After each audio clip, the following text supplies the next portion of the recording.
Welcome everybody to my music corner of the world. My name is John Clauser. You notice maybe a little bit of a different look. It's because today I'm going to be doing a little bit of extra stuff at the end of this video. So please stay tuned to watch the whole video and you'll get to see what I'm talking about. So I come on right now because I want to do a review of a show that I got to see on November 4th, 2022, and I am talking about the band Raven. And they did this album in its entirety, Wiped Out, for the 40th anniversary of this album. What an amazing night. I got to the venue, Fractal Brewery Project in Huntsville. Also a very good beer. I tried one, and I think I also tried like a hard root beer too, and those were very, very tasty. So highly recommend Fractal Brewery up there. Let me just kind of start off with when I got there, and it was about an hour before the show actually started, and I happened to run into John Gallagher. So I was able to get a couple quick things signed. I talked to him. And it was really pretty cool that I got the chance to do that first thing, because I didn't know if I'd have a chance at the end of the show. So, but more on that in a minute. So we get to 8 o'clock and the first band starts up. And the first band was this band from Huntsville, or from the northern Alabama area. Called Temple of Blood. A majority of this of their set came from this album called Overlord. They did a 6-song set. They did 4 songs from this one, and they did 1 song from their debut, which is called "Prepare for the Judgment of Mankind." They closed out their set with a blistering rendition of Metallica's Creeping Death. Very impressive. Very good job. Man, how I've lived here in Alabama for 20 years and have never heard of these guys until about a month or two ago is criminal. They did these albums in 2005, 2008. They said they didn't I got to talk to them a little bit. They didn't play a lot of gigs, but it's criminal that I had never even heard of them until then, because they're very thrashy style. Think maybe, I don't know, maybe Believer style. I'm drawing blanks on some comparisons, but they were a very good, talented, tight band, and I was really, really impressed with them. And they were great guys to talk to. So, go look these guys up. It'll be good. You'll love it. The next band was a 3-piece, kind of a death, thrash, screamcore, and a few other things mixed in there. A band called AATXE. I don't know exactly how they pronounced it, but they've got a couple albums out and a single. They also ran through a 6-song set. I only have a digital, it's only available digitally. They didn't have hard copies available. So, I have heard the stuff online on Bandcamp. I recommend it. Go check them out. They're a good band, tight band. Apparently they've been playing around the Huntsville area for quite a while. I honestly thought they were, just a young bunch of kids.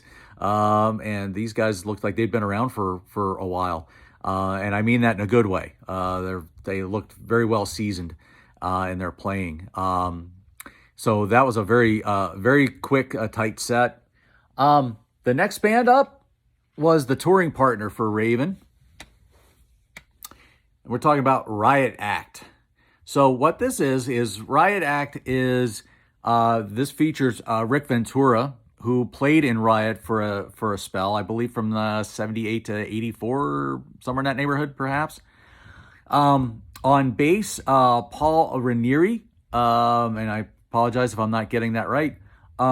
He played a fretless bass, and he was a really, really talented player, really good. Claudio Kalinske on drums, and Don Chafin on vocals. Man, Don's voice was really, really good. I really enjoyed hearing him sing. Um, they did about 8 songs. Let's see. One, two, three, four, five. I think most of it came from the this CD is a 2 CD set. You have a CD of new material, and then you have a CD of legacy tracks from the Riot days, from when Rick was in the band, um, and just during his time. Um, and I think a majority of it is more the legacy stuff. And I'll tell you what, I need to go invest in some Riot. Wow, I have slept on those guys for a long time. They sounded really, really good. Rick was really super nice to talk to after the show. And he was the only one I got to sign my CD. But if you haven't checked out Riot Act, please do. You won't be disappointed. I think they were a very, very tight, very good band. And this was an EP that they did. Interesting, on the back, it shows them as a 5-piece, and they're actually just a 4-piece now. So let's see who's not in the band. Oh, they lost a guitar player left, or wasn't in the band anymore or something. But anyway, Riot Act, go check them out. Very, very good stuff. Now, the main course, Raven. Again, they would do this album in its entirety. And sorry for the glare. But let me talk about the appetizers first. And I'm going to get rid of a light here because I think that's where all my glare is coming from. So, let's talk about the appetizers, as John Gallagher put it. So, they start off with a classic song from the All for One album called Take Control. They then go into, which is an absolutely blistering version of, great song, great starter, great energy with the song. They come back to their debut album called Rock Until You Drop. They did another classic Raven song called Hell Patrol. One of my favorite songs. I've always loved Hell Patrol. I didn't think to bring the new album with me. They did 2 songs from their Metal City album, which is a great album. Probably one of my favorites by Raven. I love. I honestly love all of these equally. I think they're all very great, all good albums too. But I love Metal City just as much. And they did The Power and Top of the Mountain. Awesome songs, great work, great playing by the band. It was great to get a little bit of taste of newer stuff. They then would go to one more song from the debut, and of course it's the title track, Rock Until You Drop. Another, again, huge favorite of mine from the band. Always loved Rock Until You Drop. My introduction to the band was the album Live at the Inferno, which was of course a live album which showcased material from these 3 albums. My buddy Dave had it on cassette, and I had borrowed it from him, and that was my introduction to Raven, and I've just been a fan ever since. It's only probably been within the last few years that I've really amped up my appreciation for Raven. And I've gotten the whole catalog, and that's another band I hope to do I'd love to go through all the albums at some point. So, but now let's get into the main course, shall we? Wiped Out. So the album starts off with, one thing I should mention. Before they get into that, after they did Rock Until You Drop, Mark Gallagher just drops a really ridiculous guitar solo. What a talented player. I mean, all three of these guys, Mike Heller on drums, of course, John Gallagher on bass and vocals. What a tight band for the energy that they put out. And the Gallagher brothers are, they're getting up there in age. I mean, like I said, this is the 40th anniversary of this thing. Okay, so these guys are in their 60s and they are blasting it out of the park with their energy. Highly, highly recommend anytime that you get a chance to go see them, please do.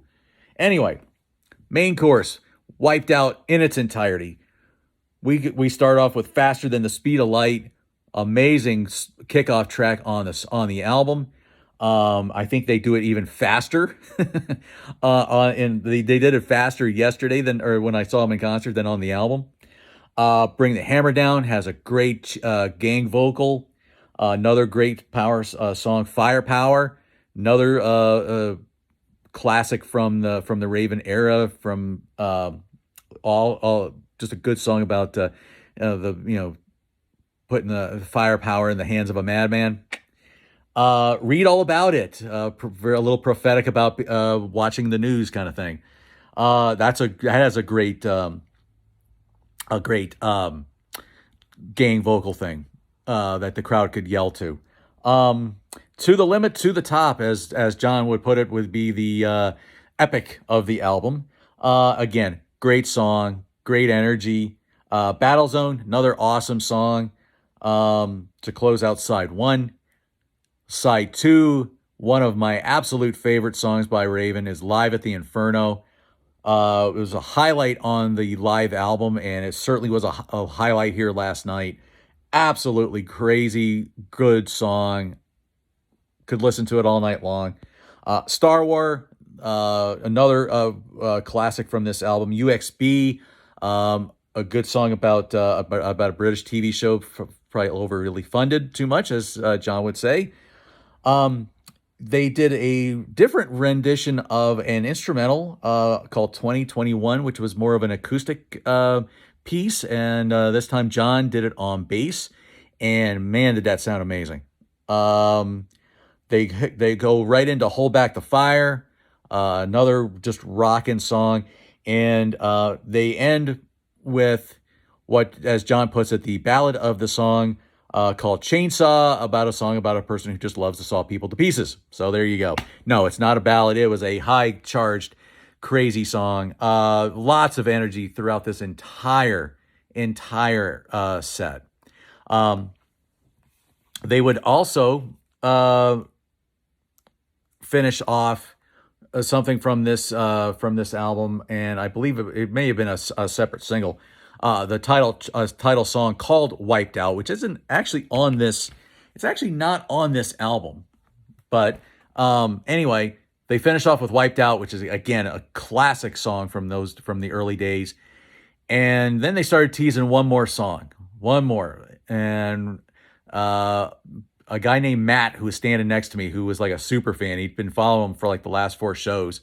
Super guy. Matt, if you happen to watch this, man, you're awesome, dude. They had been teasing some different stuff at rehearsals, and he thought it was going to be the title song from All for One. No, we get Mind Over Metal. Another one of my absolute favorite songs from Raven to close out the night in a feedback-drenched awesomeness. So what a set. It was a great set. The only negative thing that I can say through the entire night was, and Temple of Blood and Raven both had some issues with this. Like the first song for Temple of Blood, you could see the guy singing, but you couldn't hear it.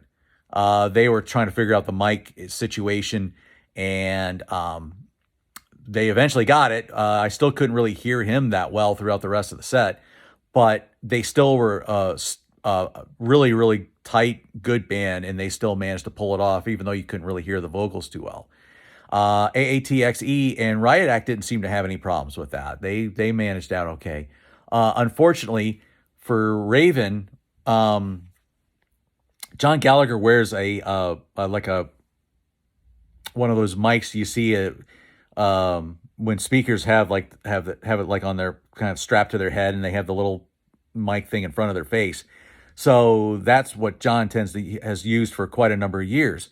That wasn't working, so he was having to use Mark's mic for a while. Well, then Mark's mic went out, and there was just a lot of mic issues going on in the first couple songs. Eventually, they got it straightened out, and everything was going well through the rest of the set. So, no fault of Raven. It just, things happen.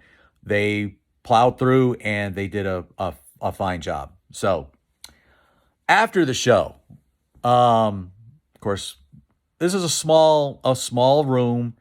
I'm guessing 100 to 200 people, maybe. Maybe I'm wrong on that, but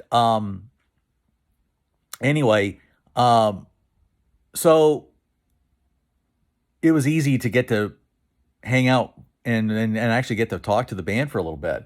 A lot of people left, so it was really easy for me to get to see them. But I want to show you. I just want to show you this shirt here. Okay. And it says 100% certifiable Raven Lunatic Kickstarter backer. Okay. Let's see. Hang on. Let me.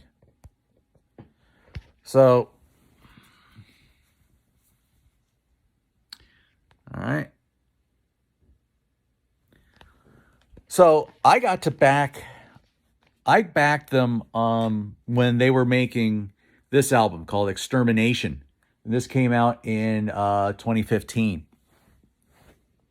And I got to back it, and I got some pretty cool stuff from it. I got a vinyl copy of a covers album they did called Party Killers, as well as a CD, this Extermination, and I got a few other little knickknacks that came with it, like a patch and a pick and a postcard and a little flexi single thing and stuff like that. So it was an honor to be a little bit of a part of contributing to that.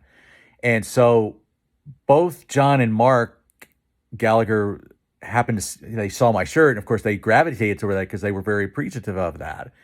And I was very humbled when Mark even said, we really appreciate you doing this. I mean, you're like family with this. I mean, I was like, whoa, okay, wow. I'm surprised he said that. It was very special, because I don't know how many backers actually was able to do this.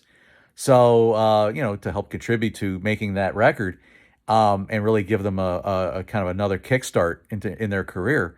But it was just an honor to hear John tell me that. So, or to hear Mark tell me that, and I think John felt the same thing. It was he took the time to talk to me, and we just hung out and stuff like that. And Mike Heller, the drummer, is really, really cool too. I just didn't get a chance to talk to him quite as much, but he was a very cool drummer. He's been an amazing fill-in or replacement since Joe. I'm going to butcher his name because I know I'm not going to be able to spell it or say it right. Joe Hasselwander, who had been a longtime drummer for the band since the Nothing Exceeds But like Excess, late 90s or late 80s album. Anyway, all that to say, one of the cool things I got to do is I know the Gallagher brothers, their first concert they ever went to together was Slade and Alex Harvey, the sensational Alex Harvey band. So you know that from the Party Killers album, because they cover a Slade song called "Take Me Back Home," and they mentioned that that was the double bill of Slade and Alex Harvey. So I go to both John and Mark at separate points, and I asked them, so if you guys could cover an Alex Harvey song, what would it be? And John rattled off like four or five, like really quick. Faith Healer, Midnight Moses, Give My Compliments to the Chef, Vambo, all super choices. I even told him, it's like, dude, I think you would have, even though it's a short song, I think you guys would rock the heck out of Ribs and Balls. He go, oh yeah, oh yeah.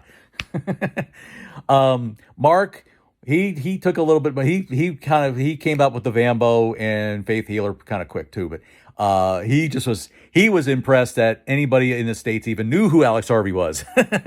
and I have my brother to thank for that, because my brother who is 13 years older than me, got to see the Alex Harvey twice in concert.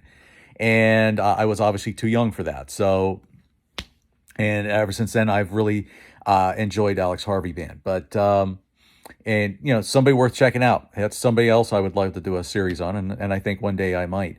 But anyway, that's that. It was such a fun night. I literally stood in front of John Gallagher pretty much the entire Raven set, and I probably could have fretted his instrument. That's how close to him I was. So I did not take any video. I did take pictures. I didn't take any video, mainly because I wanted to enjoy. If I was this close, I wanted to enjoy myself and not have my phone in my hand the entire time. I wanted to be rocking out to that band, and I'm glad I did that. So with that said, that's my review. It was an awesome show. Anytime you get a chance to see Raven in concert, please do. They are criminally underrated and criminally overlooked. They should have been where Metallica, Slayer, Anthrax, Megadeth wound up being, in my opinion. I think they're that good and that strong and that influential, and I think their material is just as strong as anything. So with that said, go listen to some Raven, go listen to some Riot Act, go check out Temple of Blood, and go check out AATXE. You'll love them all. It's all good stuff, okay? With that said, I am John Clauser. This is my music corner of the world. Stay tuned for the little slideshow that's coming.